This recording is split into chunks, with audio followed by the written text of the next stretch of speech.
Kanambigitan sa kamatayon sa kanhi uyab o sa bagong gikarelasyon ni ang pipila sa mga anggulo nga gisubay karon sa pagpusil patay sa usa ka V-Hire driver. Si Luan Mirundina sa report.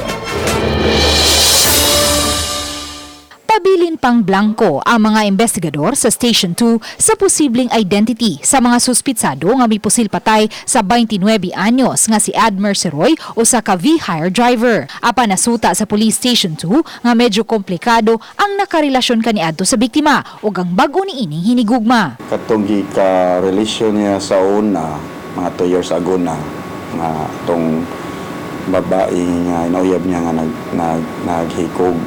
Then, napulaing nagawas po niya nakuha sa mga investigador information nga napod siya bagong uron sa nakuha na uyab. So, amo na nga mo ang gitutukan karon nga possible nga dulduol sa maong kuan ang gulo. Ang biktima kinsa usa ka V-Hire driver mo ekstra usab usahay isip habal-habal driver. Atol sa hitabo, ang biktima nagmaneho sa iyang motorsiklo ug padung na untang muuli sa ilang panimay sa barangay Punta Engaño. Dihang gitaparan sa duha ka mga lalaki nga luwan og motorsiklo ug gipusil sa ulo.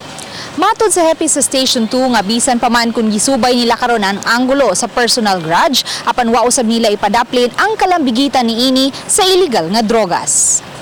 Possible nga dulduol sa maong kuan ang gulo ang bahin sa nasa laing karelasyon.